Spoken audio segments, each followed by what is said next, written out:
Right friends, welcome back to news of the day with prelims focus. In the yesterday's lecture, one of our friends raised objection with regard to ponzi schemes.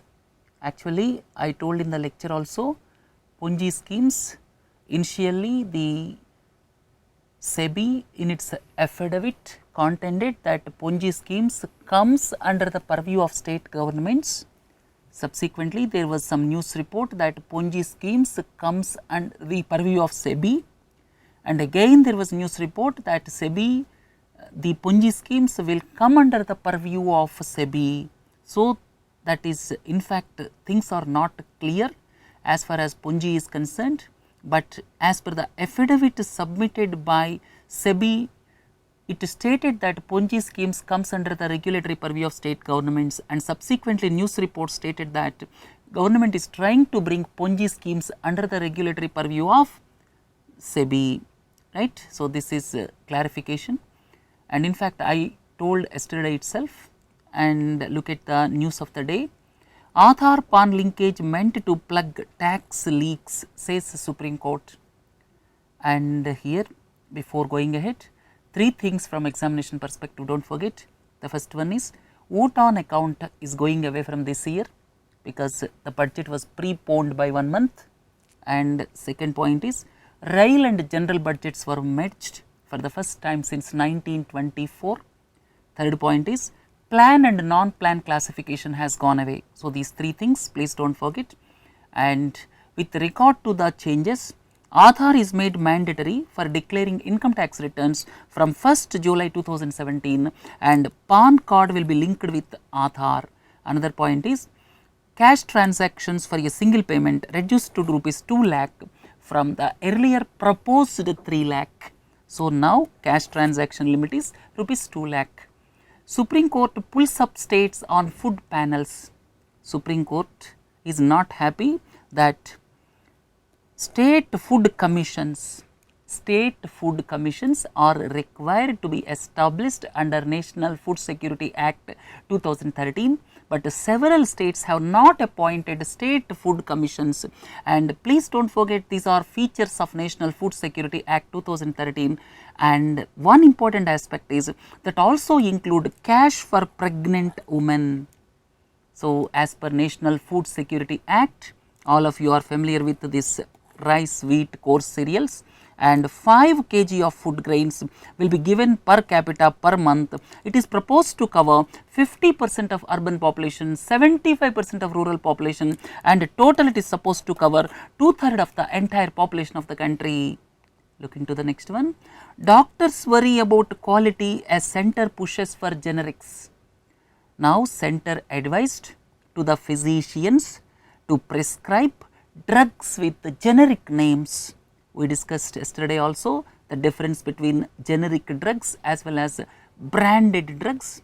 Generic drug is identical or bioequivalent to a brand name drug in dosage, strength, quality, performance, and now doctors says that generic drugs in our country are poorly regulated, and that may affect, that means the prescription may affect the critical care patients if the drug does not work properly, right. So, the opinion is generic drugs must also be regulated in a proper way. Doctors raised this question now, but they have not raised previously. So, this is interesting point to note. Next one is farm incomes not to be taxed, says Jaitley. Yesterday there was news report that government is contemplating to tax agriculture income. Now, the central government categorically stated that there is no plan to tax agriculture income. And second important point is, as per the constitutional allocation of powers, the central government has no jurisdiction to impose tax on agricultural income. It is under the state's purview. So, this is very important point to note. Supreme Court seeks law to regulate NGO funds. Non-governmental organizations became the cause of concern now because they are not filing the returns. There are around 30 lakh registered non-governmental organizations 30 lakh, out of 30 lakh, only around 3 lakh NGOs filed their annual statements. So, Supreme Court suggested that the government should frame a statutory law with regard to the flow of public money to the non-governmental organizations. You see, only 10% because these organizations are registered under the Societies Act and they are filing, only 10% are filing income tax returns or annual financial statements, and under these circumstances when government funding goes to NGOs, when government funding goes to some of the NGOs, then what happens? There will not be accountability whether the money is spent properly or not. Next one is China boosts naval power with the new aircraft carrier. We have INS Vikramaditya, like that they developed another aircraft carrier, that is one aspect, and the second aspect is yesterday America established third defense missile system in South Korea. So, yesterday in South Korea the missile system was established. All of you are familiar with tensions in Korean Peninsula, North Korea and South Korea, the tensions are mounting, and under these circumstances the missile defense system was established by America on South Korean soil, right. So, this is one news, and look at the next one. Find new technologies to boost infrastructure, the Prime Minister. So, new technologies to boost infrastructure. Here one important point is last year the import of coal reduced by 27%. Last year import of coal reduced by 27%. Second important point is Prime Minister suggested to use or experiment with new coal technologies like gasification technology, right. That is one part. And if you look at the other one, last year 2016-17 under Pradhan Mantri Gram Sadak Yojana, government achieved the record target of 130 kilometers of rural roads every day.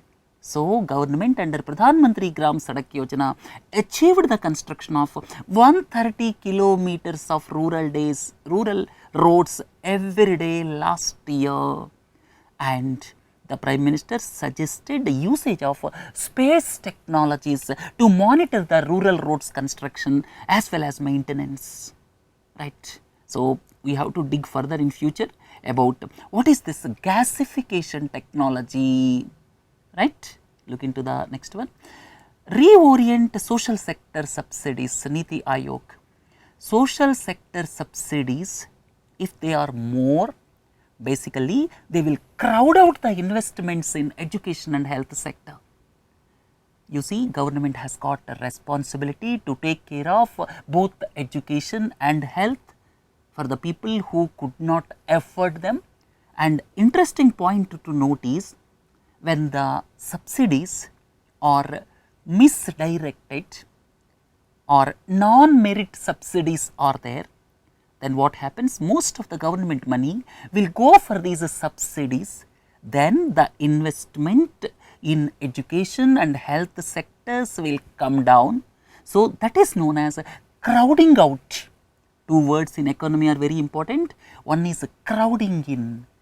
What happens when the public investment increases? When economy is not faring well, when the GDP is not performing well, then under those circumstances, when the government increases public spending or public infrastructure spending, then what happens? It crowds in private investment.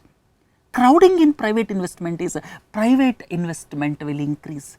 And please read this news item. Here one important point is when the subsidies are more for social sectors, or when misdirected subsidies or non-merit subsidies are there, subsidies are very much essential.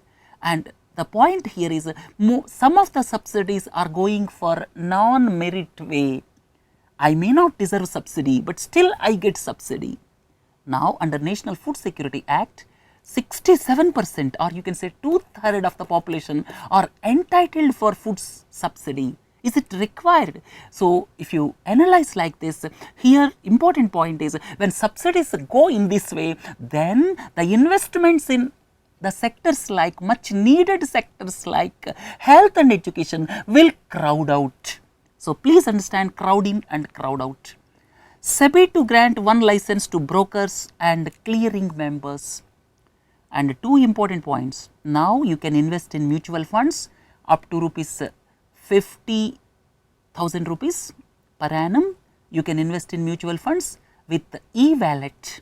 So, this is one concession given. With e-wallet, you can invest up to rupees 50,000 per annum. And second thing is participatory notes. Participatory note holders, previously also technically speaking, NRIs and resident Indians, they are not allowed to invest through participatory notes. Previously, that was incorporated under frequently asked questions, but now Sebi is bringing clear legislation that NRIs and resident Indians are not allowed to invest in participatory notes. Please do not forget, participatory notes are one of the conduits for round tripping, right? Round tripping, yesterday we discussed. Then the next one is Sensex scales a historic peak. Sensex and Nifty, they scaled historic peaks, and on this we are going to deliberate in the editorial discussion today. What are the reasons that resulted in the Sensex as well as Nifty reaching historic peaks? Primarily during the past 1 month or so, record levels of investments by foreign portfolio investors is one reason, right? And overall optimism after Uttar Pradesh elections is another reason. So, another important reason is blue chip companies, they also performed well because of all these reasons. Now, the optimism is quite high, and in the future it may not be sustained because of various reasons that we are going to discuss in editorial discussion, right friends. So, now let us end this news of the day here, then prelims discussion. Modified special incentive package scheme. What is this modified special incentive package scheme? This is MSIPS. This is for the development of electronics manufacturing. Here the capital subsidy will be available. One important term, please do not forget, that term is ESDM, Electronics System Design and Manufacturing.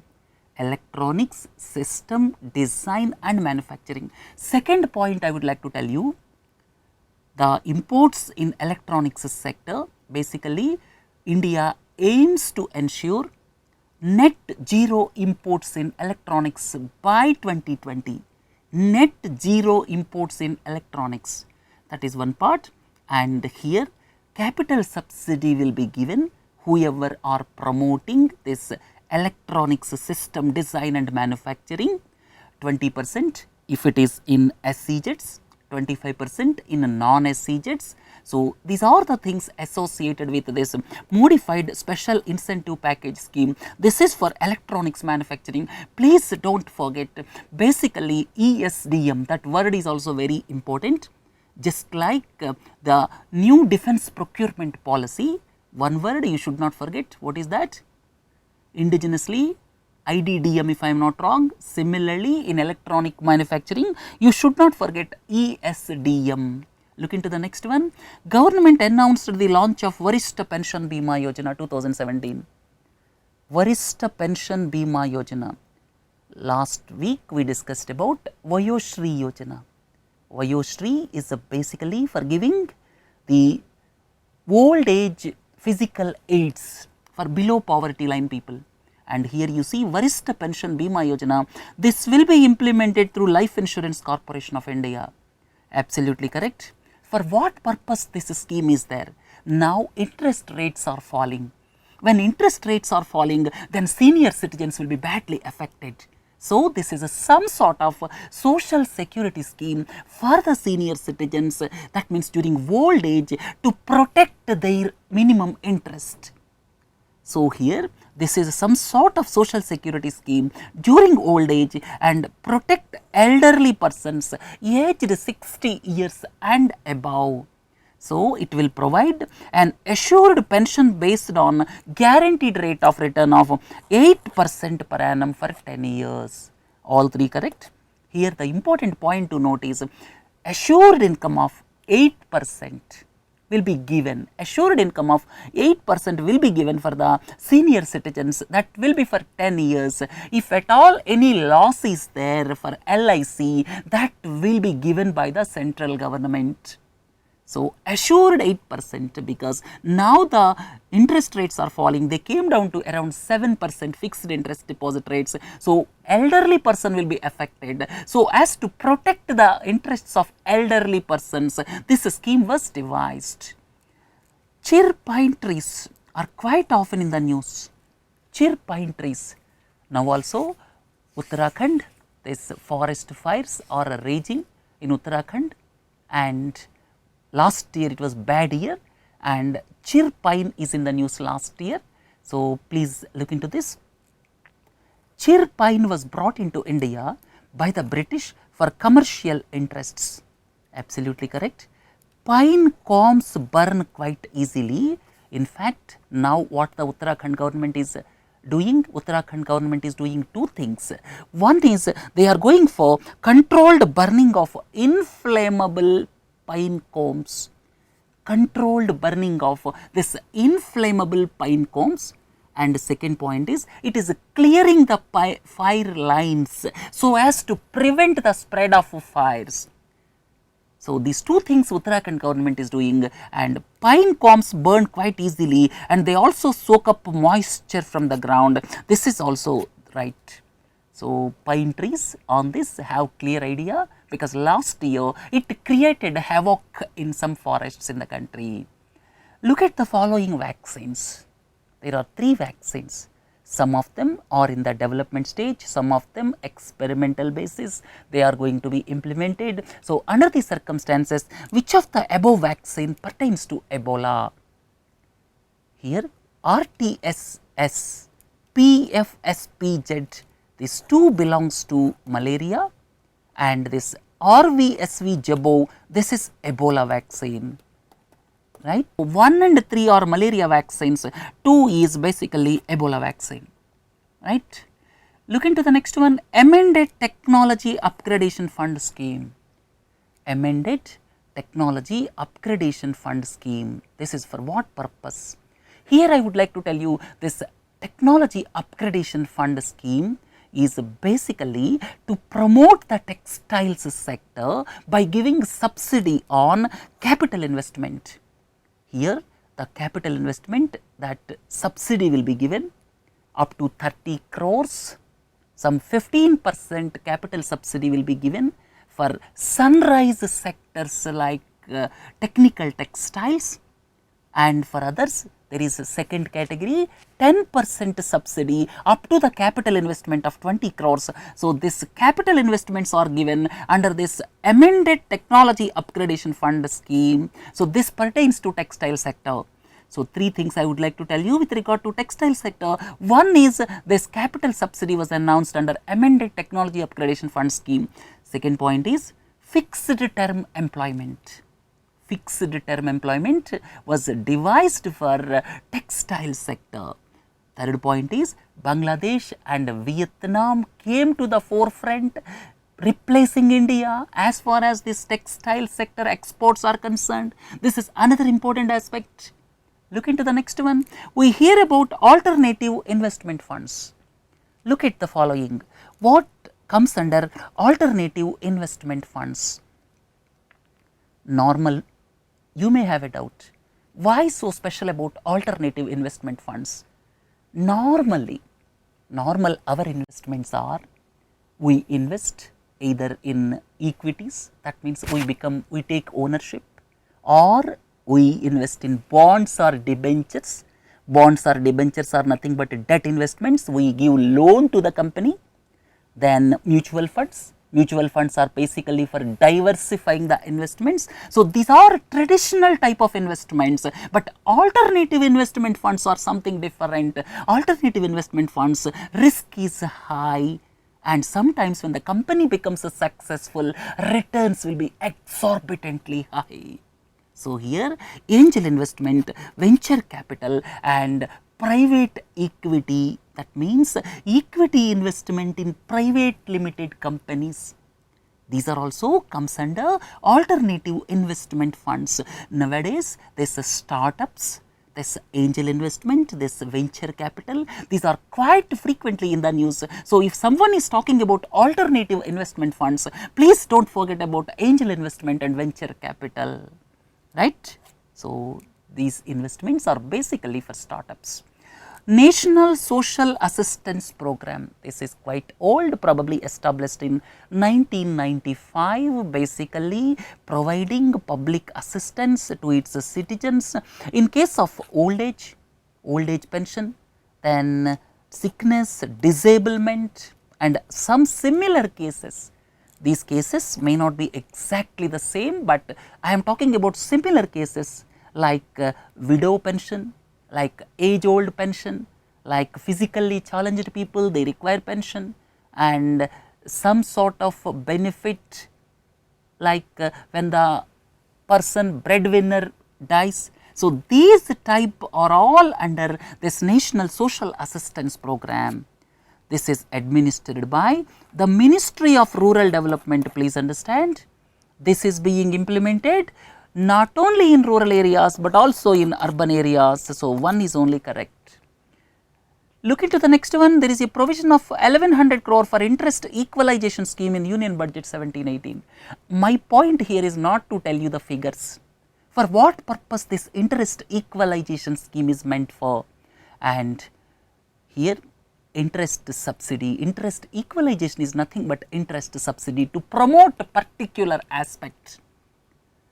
And government gives interest subsidy for agriculture sector, government gives interest subsidy for some other social sectors. So, here this particular name interest equalization scheme is basically to promote exports. This is interest subsidy for export credit for all exports of MSMEs.